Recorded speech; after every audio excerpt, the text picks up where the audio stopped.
member, which is international. My passions are mostly about in sustainable development, public policy, and also human rights.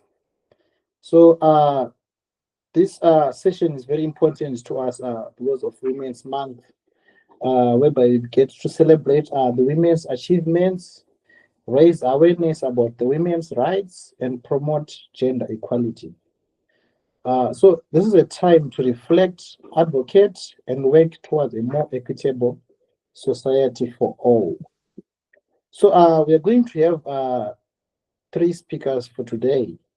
The first one is going to be Miss Buhle Ndonda from South Africa, who is a researcher and a human rights advocate who specializes in international relations, identity politics, and also global justice. So Miss Buhle now, she's a researcher also at the ICHRPP, which is actually hosting this session today. And she's the founder of Acute Research Institute, with also holding a master's in international relations from the Wits University. She also explores xenophobia, political economy, and also decolonial thought throughout her research, volunteer work, and digital activism. She also advocates for inclusive policies and amplifies African perspectives in global human rights discussion. So Ms. Buhle is already on the screen. We are now going to give her the opportunity to present to us and give us information on what she has and proceed with the session. Ms. Butle, thank you for joining us today. Thank you. Your mic is on mute. Am I audible now? Yes, you're now audible. Thank you. Thank you for having me. All right. That is great. So we are going to give you approximately 5 to 10 minutes to present. Depending on the time, we will see what will be happening. So you can begin. Or just presenting on the topic of women's rights, right? Yes, ma'am. Yeah. Well, I'm Buhle, as Elvis has indicated, from South Africa. So South Africa is known for its huge milestone, which is the transition from the apartheid regime to democracy. This all happened in 1994, right? So before then, Black people lived in oppression, with limited economic resources, restrictions to employment, as well as education, right? So there was a huge shift from 1994 when the democratic regime was achieved. Black people now had access to things that they did not have access to previously. While that is something to be applauded and something to be proud of, and yes, there's obviously been change. We've seen a huge shift compared to how people lived then to how things are actually happening now. The reason why we're not so excited, well, I'll speak for myself, why this isn't so exciting is because this is what is sort of formed now, or what is occurring now, is that we see a huge increase in gender-based violence, right? This is something that's happening presently in our country, right? It wasn't an issue back then, but it's our modern issue now. South Africa has some of the most victims of gender-based violence. Women are affected by this. Women are either killed by their partners. Women are infringed, whether it be in their rights are infringed in their workspaces, at schools. We also see this. I wanted to share specifically three cases that are major cases surrounding the issue of gender-based violence. We currently have a case of an 7-year-old, right, a girl who was sent to school. She came back from school complaining about her private parts in pain. So when the parents looked into it, they realized that the child had been assaulted at school. These are the kinds of cases and things we deal with in South Africa. With digital activism and people on social media speaking up in place, it's easy for us to, it brings awareness to such cases. I think back then they would happen, but happen in silence. We wouldn't know about them.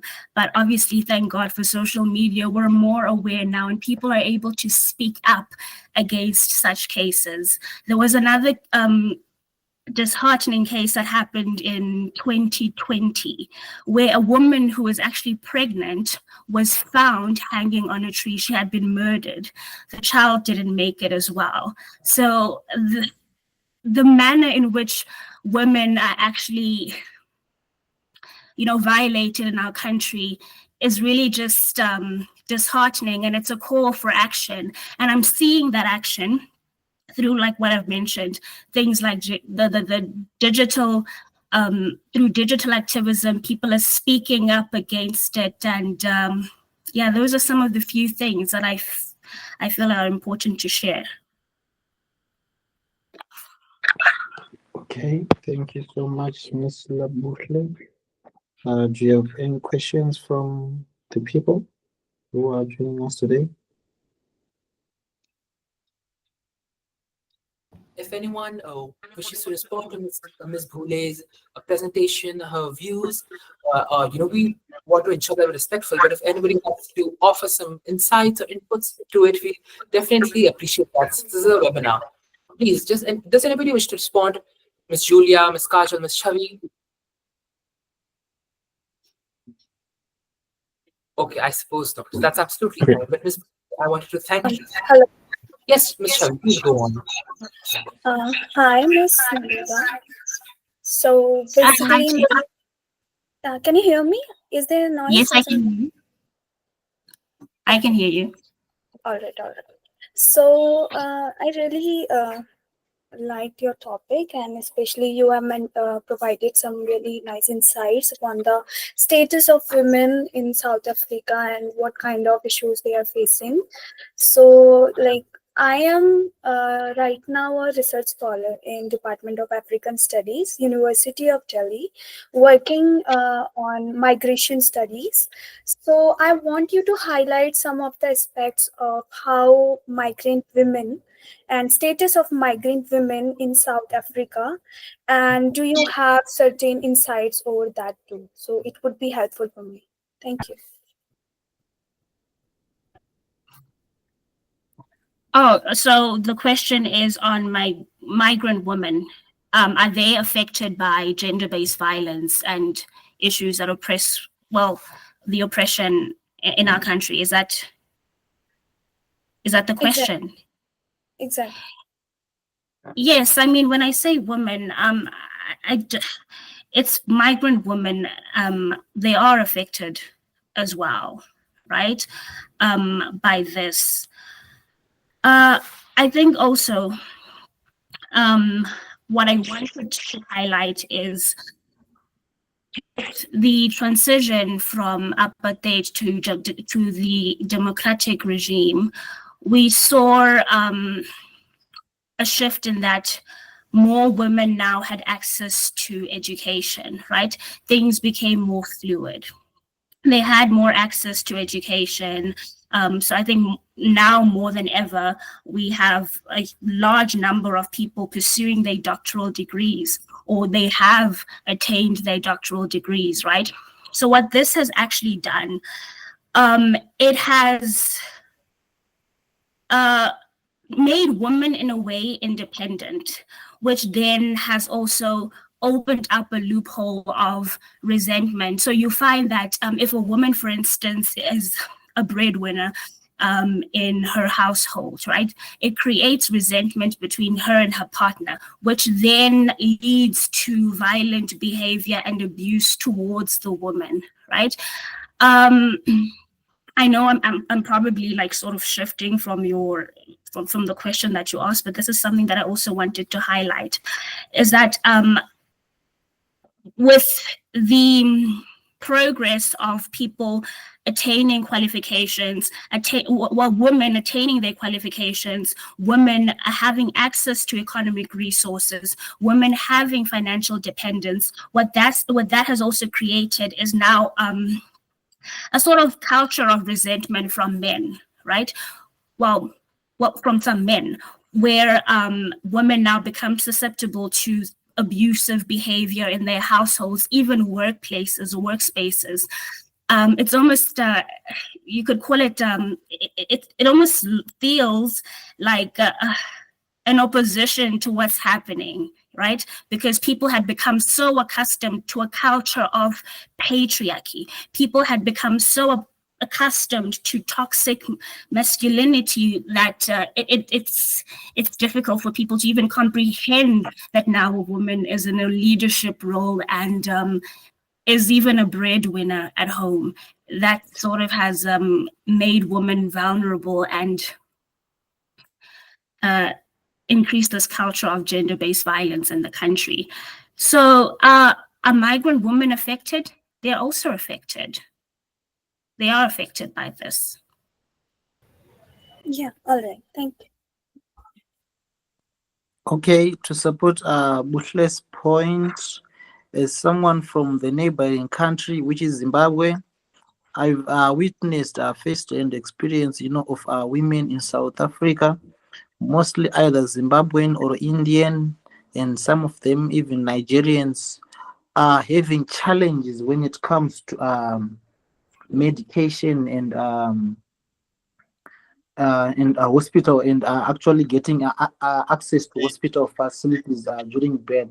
So this has been a major challenge now for women, mostly the immigrants now, is they've not been able to gain quite access, which is the same as those given to mostly South Africans. So this has been a challenge. Is I believe Miss Butle is also focusing on xenophobic attacks. So xenophobic attacks mostly they are not only internal. Some of them they may come external in a way that we get to see women being attacked as long as they are not from originating from South Africa. They get some sort of an apartheid experience, which is currently happening in South Africa, is they do not get to have access to all these facilities because of their state of their citizenship, either from Zimbabwe, India, or Nigeria. So these people they get to face difficulties mostly during birth. Is they get most of them they do not have papers actually to be residing in South Africa, which is a challenge we are currently facing now. So these people, most of them, they get to give birth at home and not at medical facilities or at the hospitals, which is a challenge now. This case is actually different from the issue of contraception and actually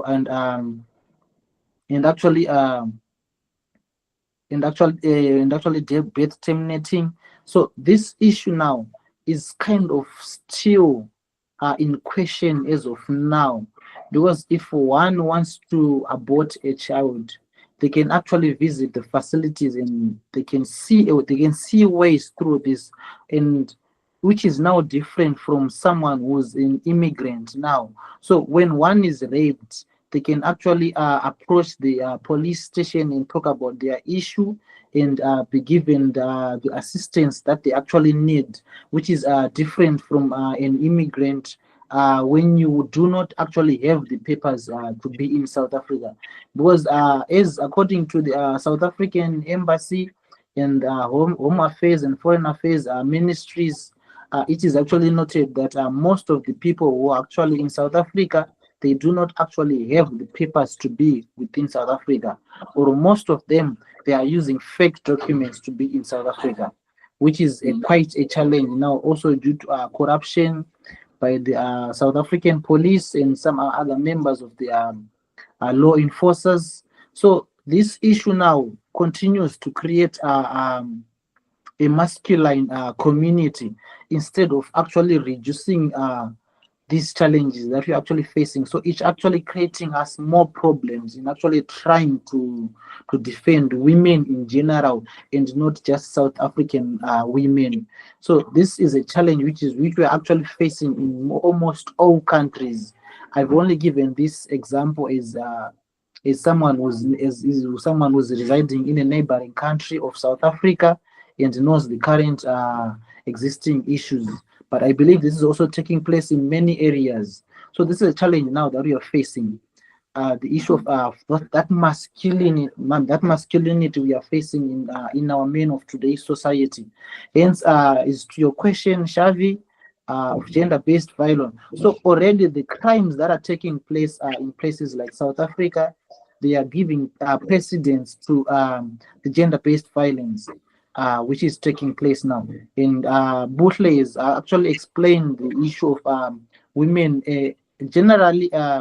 Every hour in South Africa, every day there are 2 deaths of a woman who dies due to gender-based violence. So this is a challenge that we are still facing now, which needs to be revisited. But this problem is being affected by other. It's kind of external. It's being affected by other challenges that are happening in the economy. That is due to either xenophobic or economical, either political. So this is a challenge that we are still facing in the mostly in the African region that needs to be revisited either in research or in policy evaluations and actually trying to implement these things. So I believe these challenges now they can be faced not directly but rather indirectly, as the root cause is actually stemming from other sources that actually creating that masculine communities. So that is what I think, just to help on Bushley's point. Yeah, So, I think also just that you've mentioned some interesting points there, Alvis. I think that just on the issue of migration, South Africa has attracted a lot of migrants because of its vibrant society, as well as just the economy, and one of the best leading economies in Africa. in Africa. As a result, yes, in Africa, it has attracted a lot of migrants. So what that has actually done, it has definitely increased competition in our country, right? Exactly. Yes. So competition, and when I speak of competition for economic resources, for instance, employment. So we've now got like increasing levels of unemployment. I think in the past 5 years, we've had increasing levels of unemployment. This affects women deeply, because if women are unemployed, they become vulnerable.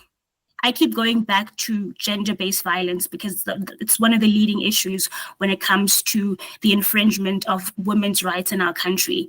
Women become vulnerable to things like gender-based violence. They also become vulnerable to drug trafficking. We see a lot of young women now getting lured into the ring of drug trafficking to make money because they cannot find employment. And most of these women do tend to be South African women as opposed to migrants. Yes, so what, as much as, yes, research has shown that the immigration is likely to have a positive influence to the economy. We have definitely seen a rise in unemployment levels because the competition is high. People do have the qualifications, but don't necessarily have job opportunities or employment opportunities because so many of them are well equipped, but there's no space. The state does not have space to offer employment to everyone, further making women vulnerable to drug trafficking as well as human trafficking.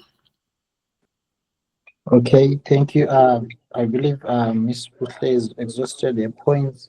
So to our time, We're now going to move to our second presenter, who's Miss Shavi Chaudhry, who's actually a doctoral researcher at the Department of African Studies at the University of Delhi.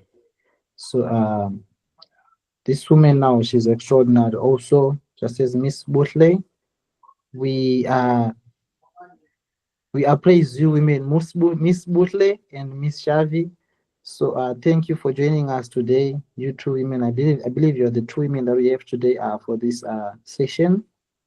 So Miss Shavi now, she's a research fellow also at the ICHRPP, and has also previously been associated with organizations like the WWF India and the United Nations Foundation, and also the India Foundation and Project Statecraft. She also holds a master's in political science from the University of Delhi, and also a bachelor's from Shanki Devi Memorial College. So she has also presented a research and also in numerous national and international conferences, and has also been a delegate at the first India Tunisia Youth Forum, which is also presented there and also in her career. So we are going now. You're now going to give this opportunity to Miss Shavi Chaudhry to present to us commemorating the Women's Month. You may go on, Miss Shavi.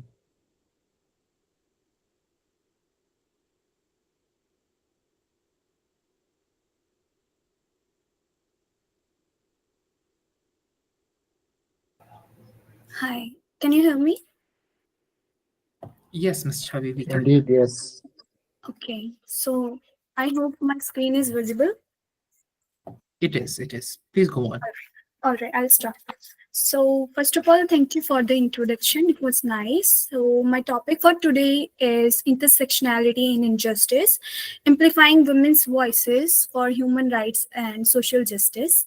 So, before moving forward, I want you all who don't know to highlight upon the concept of intersectionality. Miss, Yeah. Hello. It Am I was audible? just a slight interruption, Ms. Chavi. You can go on. you can continue. All right.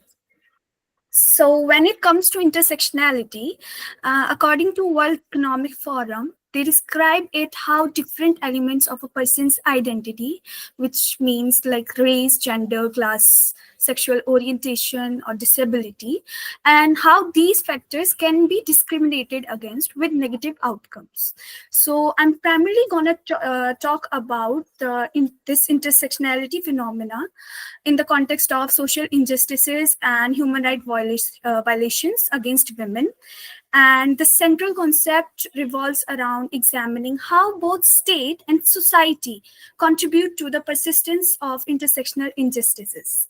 So, for that, and making the foundation and depth of my topic, I want you to imagine a situation in which if we can make maternal death as rare as they are in the healthiest country, we can almost save 3 lakh mothers each year. And this is a real data. So I hope that you can know that how much the situation is dire. And also there is an interesting data which highlight that Black and Latina trans women are the victims of homicide at much higher rates than white cisgender women or Black or Latina cisgender women. And yeah, so now moving forward, I want to highlight gender-based disparities in various sectors which are perpetuated by state and society around the world. In this, first I'm gonna take into consideration legal disparities. For that, I have taken the example of a study conducted by scientist Jasal, who highlighted that women face prolonged delays in getting their cases registered compared to their male counterparts. He also highlights that women's cases face a greater probability of court dismissal and a lower likelihood of resulting in conviction than men's cases. So he calls this a multi-stage discrimination, where there is disparities at each stage of criminal justice system. Now, when it comes to the healthcare sector, we all know that women's healthcare needs are overlooked and underprioritized compared to men, and which leads to various diseases like breast cancer and reproductive disorders. I have mentioned the data and stats for this in later slides. And also there are mention of education and employment inequalities in the forms of unequal pay, limited career opportunities, workplace discrimination, etc.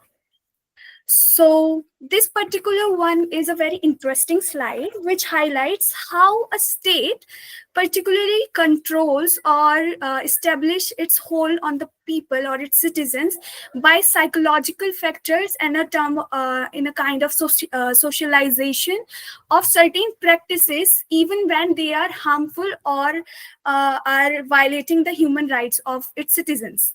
So there are practices like female genital mutilation, child marriages, female infanticide, virginity test, which are in violation of human rights. However, they remain intact in various societies in around the world. So this particular map or data highlights the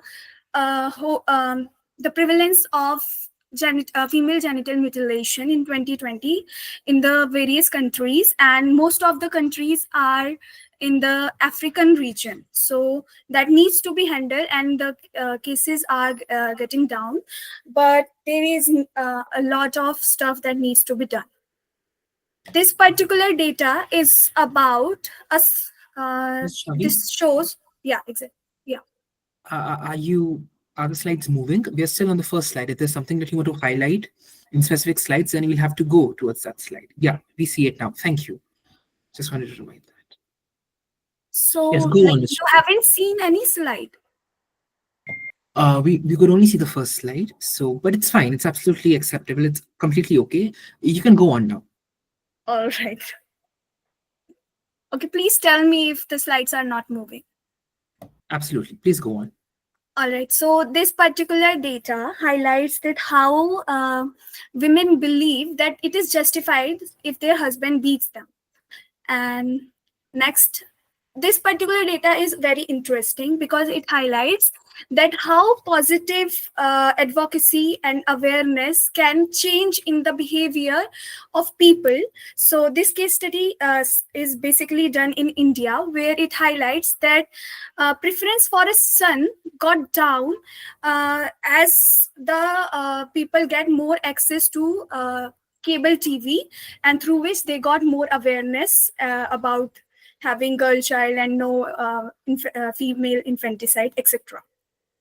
So now let's talk a bit more about healthcare injustices faced by women.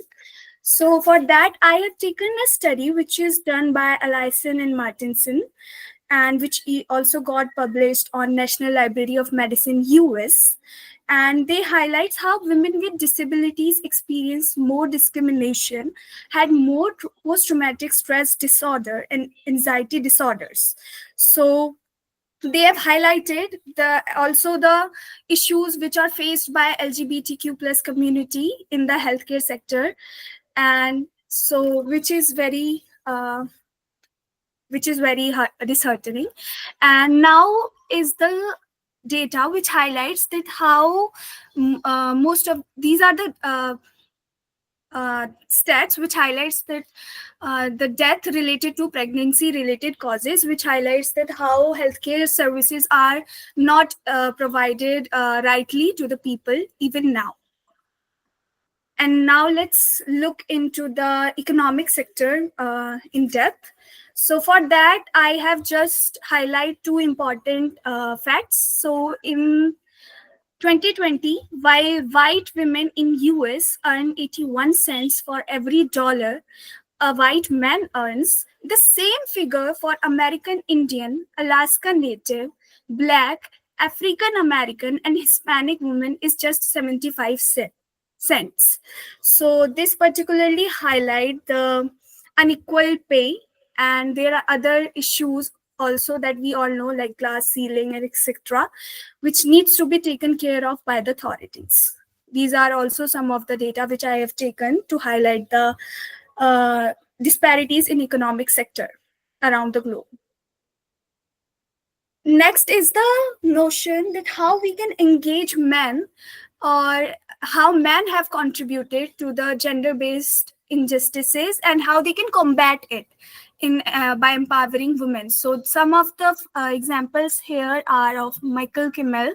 He has given contributions in the form of his book, The Gender Society and Manhood in America. There are also mention of Jackson Katz and Raven Connell, who redefined and talked about the transformative masculinity for encouragement and encouraging men to challenge traditional notion of masculinity and even femininity to bring out some changes. And here are some of the remedies which we can take into consideration, like inclusive policy formulations, capacity building, and education, which is like our council has also taken taken the initiative in Afghanistan of educating the women there. And we can also support grassroots organization by amplifying women's voices. And there is also the notion of media advocacy. Research and data collection needs to be given more and more emphasis so that we can bring out more of such issues which are happening in the society. And there are also like legal reforms and international collaboration and cultural sensitivity and sensitization programs that could be taken into consideration. So yeah, and these are the references that I have used for this study. And thank you very much for your patience, for listening to me, and all the questions and queries are welcome. Thank you. Okay, thank you very much, Mrs. Shavi, for such an interesting topic on intersectionality. We focus on the likes of sexism, racism, and homophobia, and also classicism. When focusing on the intersectionality about injustice of women. So this is now in intersect is also in a compound and leading to unique experiences of injustice, mostly for individuals with multiple marginalized communities. And also the need to advocate for marginalized communities wherever we are in our areas where we live. So as from the key points from Mrs. Shavi, I've noticed about the issue of multiple identities, whereby individuals with multiple identities, such as gender, race, class, sexuality, and also intersecting oppressions, whereby their identities intersect and compound, also leading to unique experiences of oppression and also compounding injustice, whereby the intersection of multiple forms of oppression can actually lead to increased marginalized and injustice. Hence, this has actually led to men thinking that actually committing gender-based violence is actually give them that kind of masculine in them. So this is a challenge we are also facing. One thing that I've liked about Miss Bushley's topics and Miss Jarvis' topics is they are almost identical and they almost intersect at some point. Hence, I think it would be actually a good idea if these two women can actually join their research, and then probably the council can actually try to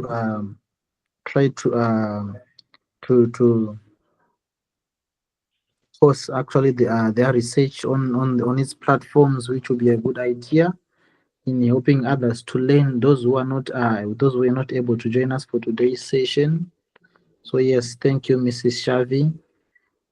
Thank you for such an interesting topic.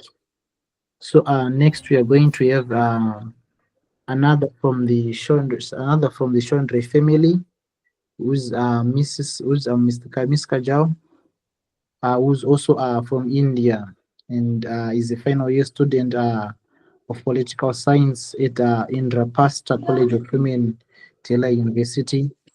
She also has a strong interest in political science and also international affairs, and has been actively engaged in research and policy analysis, hence her involvement also in this council.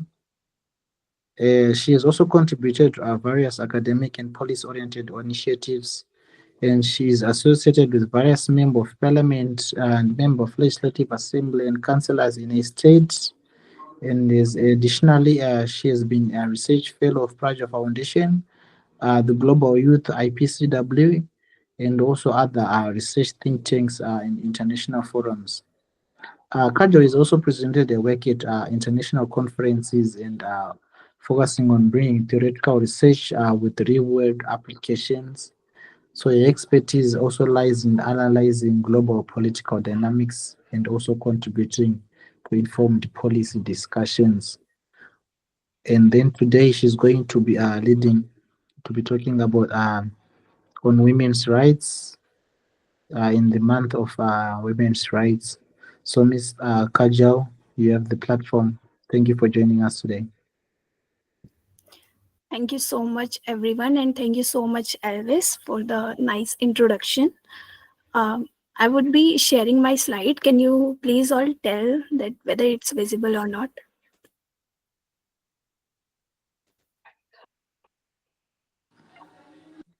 You-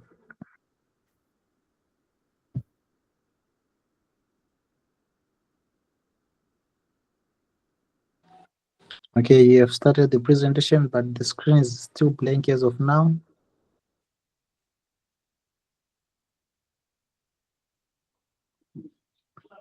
Thank you. It's now visible. Okay, am I audible?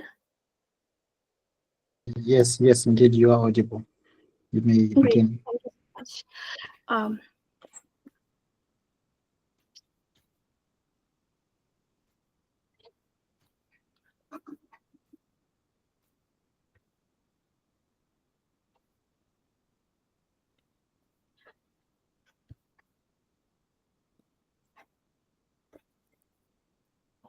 okay, would be starting now.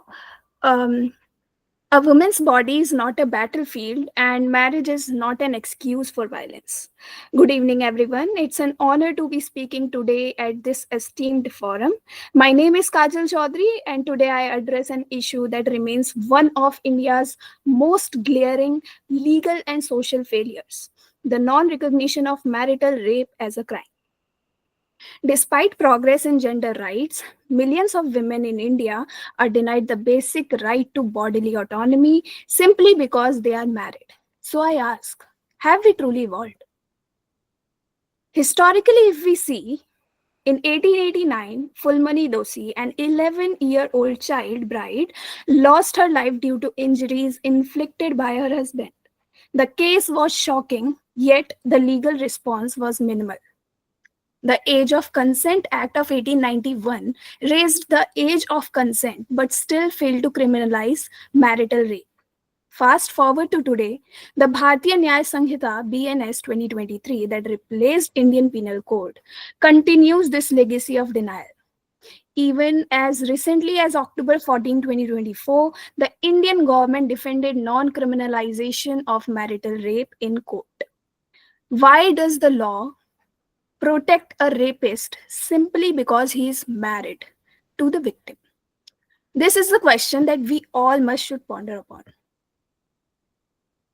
If we examine India's broader judicial landscape, insensitivity to sexual violence remains rampant. In 2025 itself, the Allahabad High Court of Uttar Pradesh state, population-wise the largest state of India, ruled that molesting an 11-year-old was not rape or even an attempt to rape. Thankfully, Supreme Court, the apex court of the country, intervened and stayed this ruling. But the concern still rises that if our courts fail to protect minor victims, how can married women expect justice? Marital rape victims remain invisible in the eyes of the law, denied the right to report, right to seek justice, and even right to live free from violence. Justice is failing women at all levels. Why is marital rape is still not criminalized? There are some arguments behind it. They say that it undermines marriage. But forced sex is not a marital right. Marriage should not be a license to rape. Again, they say that it is difficult to prove that marital rape has happened. But it is still not true that for all cases or all the rape cases, the challenge of proof should never be a reason to deny justice. Beyond legal beyond legal excuses, India remains one of only 32 countries that still do not recognize marital rape. Countries like Nepal, South Africa, UK have reformed their laws. If they can, why can't we? That's a major question. While marital rape is an issue affecting all women, Dalit women face triple oppression based on gender, caste, and class discrimination. They are more vulnerable to sexual violence. They face lower reporting rates and conviction rates. The legal system remains silent on their struggles. This is not just a gender issue. Gender justice cannot be separated from caste justice. B.R. Ambedkar, who was a reverent leader of India, he said that the progress of any society can be measured by the status of its most oppressed sections. Baba Saheb, who was also known as a very critic of Brahmanical patriarchy and fought for women's rights, especially Dalit women. So today we must continue this fight. What must we do? That's a major question. Firstly, recognize that marital rape as a crime. Courts or parliament must act. Rape is an offense against bodily integrity and must be addressed under Article 14 that states that equality before law should be protected. Secondly, ensure consent is central. Societal change is vital, not challenging patriarchy, but also rethinking outdated notions of marriage. Thirdly, challenge conservative mindsets is the need of our.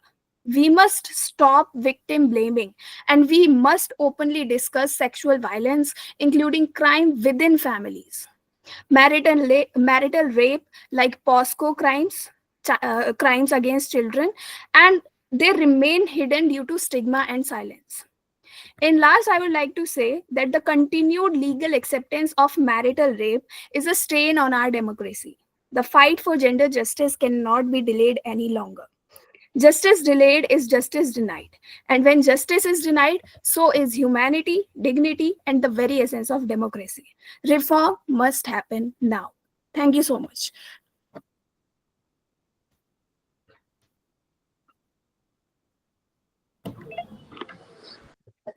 Thank you so much, Ms. Kajal, for such an interesting topic on the issue of rape, on the issue of the rape of women.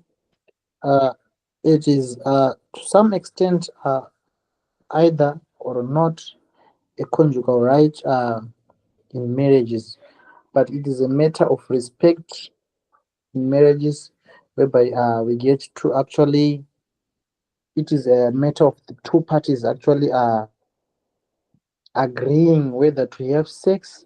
So when one says no, it means no. When a woman says no, make sure it's a no. And also let's make sure that we respect. It also starts with us. I believe in my previous lesson session, that is, I believe, the day before yesterday, also in women's rights in the conflict areas, we also discussed about the same thing. That is women that women are facing when it comes to rape. So that was such an interesting topic, and thank you for bringing such an interesting topic to this session. So we are going to have our last presenter for today. Unfortunately, is the fifth one was not able to join us today due to other things that they had to the clash of interests. So our last presenter today is going to be Miss Julia Jose, who's from Miss Julia Jose Tachu. She's also from India, and also she's also a PhD student in security studies from the Central University of Gujarat. and she has been an intern at IDSA and ICWA before becoming part of also the ICHRPP, which is the International Council of Human Rights, Peace and Politics, which we are part of at this moment. So, Mrs. Julia, we are now Yes, going to thank give you the you. opportunity Yes, to thank you. present. Hello, everybody. Hello, everyone. Hello. I hope I am audible, and thank you for great introduction. So my topic for today will be how the history of women has evolved, like how the rights specifically since historical times till today, how it has been evolved.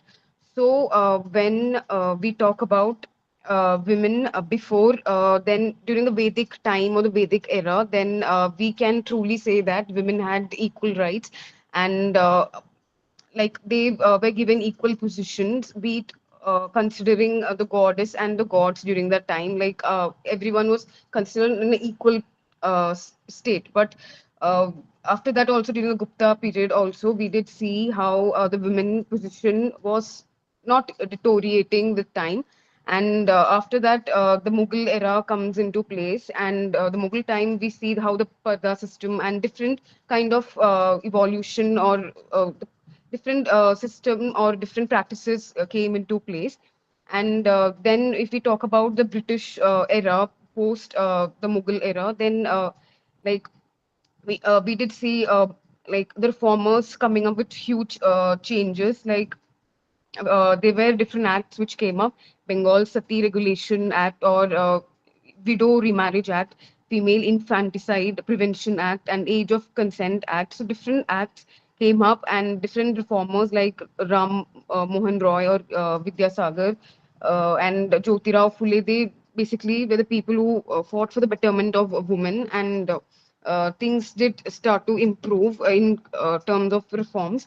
And after that, soon India got independent, and we did see how the constitutional reforms coming up. Not only the cultural sphere, like in the constitution, also different developments were coming up in the form of different articles, like Article 14, and like right to life, right to liberty. So these are some of the changes we could see. And if we talk about today also there are different changes, like a lot of changes have been coming up, like 73rd or 74th amendment, constitutional amendment, where women are given representation in local bodies, and different schemes have been brought up, like Pradhan Mantri Janani Suraksha Yojana, Beti Bachao, Beti Padhao, and Matru Vandana Yojana.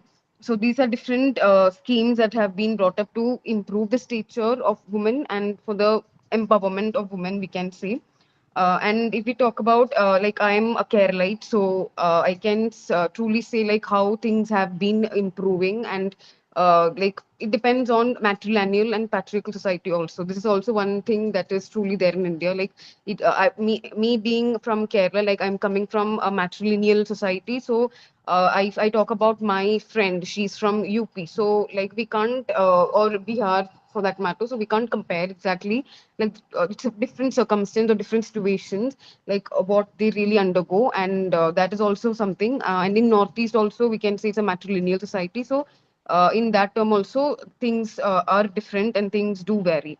And but the thing that I would like to highlight is, despite being like evolving, there are few changes, like dowry system. If we talk about in I can talk about my case in Kerala, like how the dowry was very prevalent and very much there during and COVID time and post COVID also. We did see how the cases was widespread, and that is something that I would like to highlight. And if it get curtailed, then it will be really good. So I feel these are some of the things that I would like to highlight for today. Thank you. Hello. Okay, thank you so much, Mrs. Julia, for such a wonderful presentation. And thank you to the children raised, Mrs. Bootley, and also Miss Julia. Uh, this is we've come to the end of our session, and I believe from what all our presenters have discussed, they have emphasized the cruciality of the feminine of understanding the feminist theories, is they get to explain the gender inequality, which thus provides frameworks for analyzing and addressing gender-based disparities. And secondly, that is they inform social change, and is they guide efforts to promote women's rights, empowerment, and also social justice.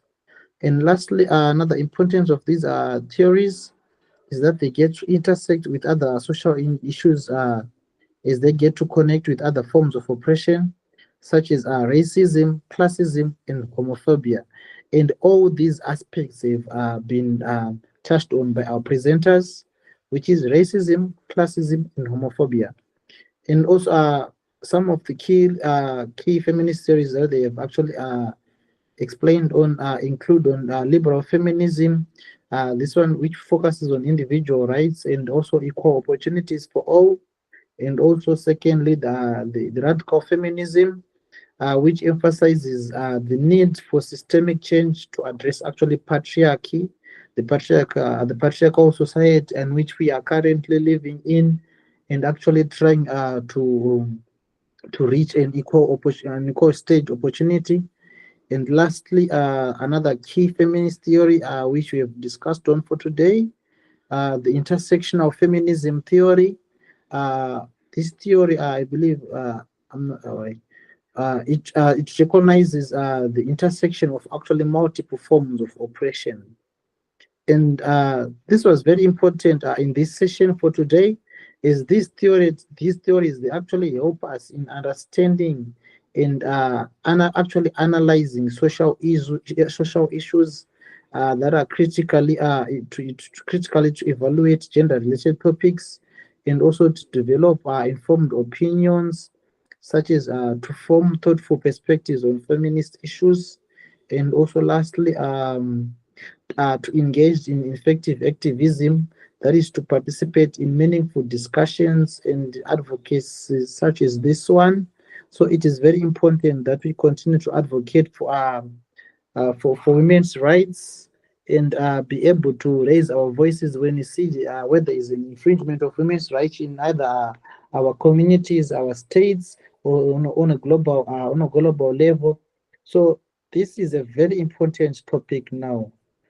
Is looking down on on the other person uh, actually does not give way to us in actually reaching our sustainable development goals.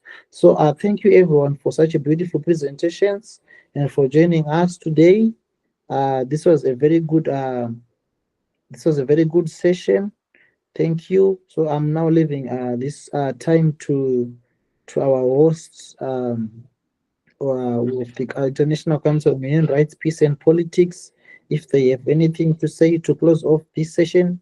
And as I've mentioned before, if it is possible, if we can have a research presentation made by our researchers for today, in case our council may need to present it on its socials or other profiles or other social profiles. So thank you. I'm now giving this opportunity to our host for today. Okay, yes, thank you for that, Mr. Elvis, and thank you to everybody who spoke. This has been quite an insightful session. With regards to that, there were some raised hands during the session. So if there's any questions, if there's any response, if there's any discussion that needs to take place, please do so. Please go ahead. If anybody wants to say anything, they're more than welcome to do so. Please, Ms. Priscilla, you had raised your hand. Ms. Kajal, you had also raised your hand. So please go ahead. If there's something that you want to talk about, please do.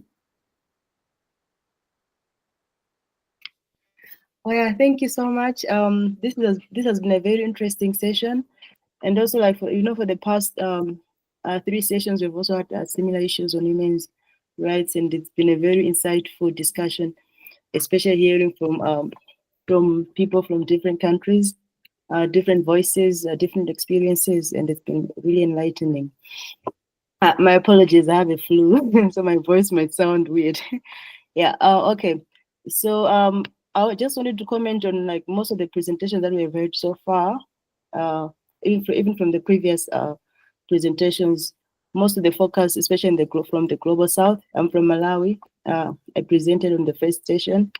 Yeah, most of the challenges that women face are mostly connected to cultural beliefs and traditional values and norms as well, like that are attached to expectations of women and what's expected of a woman in our traditional settings. And it's not like I'm not trying to disregard our cultural practices and all that, but like we have to be very careful of the harmful practices, especially like things like female genital mutilation, early child marriages and stuff, and those things are very detrimental to women's rights. And I think it's been a common theme in most countries from the global south. And also we also have read from people from India, and it's also very fascinating that some of the issues are very common as well. It's not just context based.